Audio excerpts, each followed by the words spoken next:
में लगाने का काम पहले कर लीजिएगा, भगवान को प्राप्त करने का काम। अच्छा, भगवान को पा लेने का मतलब क्या है? भगवान को पा लेने का मतलब क्या है? भगवान से जुड़ जाना, यही प्राप्त करना। ध्रुव जी भगवान से जुड़ गए और बस फिर उन्होंने सब जीवन में यज्ञ किया, जप किया, तप किया, सब किया। ध्रुव जी के वंश में आगे चल के भगवान पृथु हुए, जिन्होंने 10,000 कान मांगे। न काम आए नाथ तदप्य हम कुछ नयत्र युष्मा चरणाम भुजा सवह।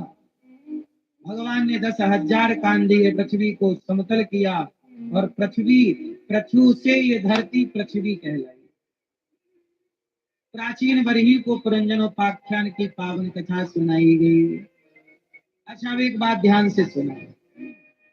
मनु जी महाराज के दूसरे पुत्र हुए प्रियव्रत, जिनका विवाह बरहिष्मती से हुआ, विश्वकर्मा की बेटी, जिनके वंश में आगे चल के भगवान ऋषभदेव जी हुए और सबसे बड़े पुत्र का नाम भरत हुआ। सबसे बड़े बेटे का नाम क्या हुआ? जोर से बोलो, भरत। जोर से बोलो, भरत। अच्छा, एक बात बताएं, भरत जी सब छोड़कर गंडकी नदी के तट पर चले गए। नेपाल में कौन सी नदी है? गंडकी माता। वहां तट पर भरत जी तपस्या करने लगे। एक दिन क्या हुआ कि एक मृग का बच्चा पानी में बह रहा था। उस मृग के बच्चे को बचाने के लिए भरत जी नदी में कूद गए और बचाकर घर ले आए। अपनी कुटिया पे लाकर उसे घास खिला रहे हैं, उसे नहला रहे हैं, उसकी सेवा कर रहे हैं। अच्छा, किसी बच्चे को, मृग के बच्चे को बचा लिया, यहां तक तो सही था। अब जब भरत जी की मृत्यु का टाइम आया तो उस मृग के बच्चे को देखते देखते भरत जी की मृत्यु हो गई कि मेरा मृग, मेरा मृग, मेरा मृग। और जब भरत जी मरे, मृग का चिंतन करते करते, तो क्या बनना पड़ेगा?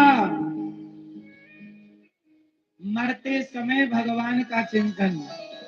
आप लोग जब मरते समय भगवान का चिंतन करते हैं तो सदगति होती है, और जगत का चिंतन करते मरते हो तो दुर्गति होती है। इसलिए कहा,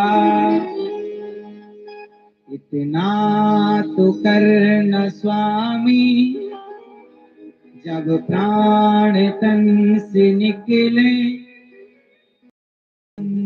नाम लेकर मेरे प्राण तन से निकले। जब मृत्यु का समय आए तो भगवान का चिंतन हो।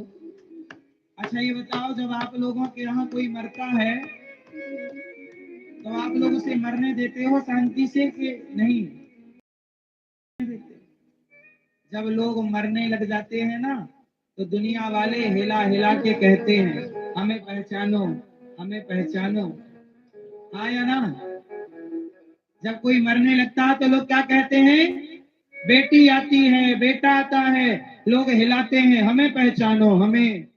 सारी जिंदगी तुम्हें ही तो पहचाने हैं और मरते समय भी तुम्हें पहचानेंगे। ये दुनिया वालों का कुछ ना बिगड़ता मेरी माँ। जब आप मरोगी ना तो लोग चाय पिएंगे आपके मरने पर, आपकी लाश पड़ी रहेगी और पड़ोसन चाय बना के ले आएगी, कहेगी थोड़ी सी पी लो। बोलो हाँ। आपके यहाँ ऐसा होता है कि नहीं? सास मरी पड़ी है, पड़ोसन चाय ले आई, थोड़ा से चाय पी लो, गला सूख गया होगा। ये दुनिया तो तुम्हारे मरने में चाय पिएगी। अच्छा, एक बात बताओ, जब आप मरोगे तो दुनिया के लोग कहां तक साथ देंगे आपका? मैया, मैया, कहां तक साथ देंगे? दुनिया के लोग शमशान तक साथ देंगे। पत्नी का साथ दरवाजे तक है, पैसे का साथ तिजोरियों तक है, परिवार का साथ शमशान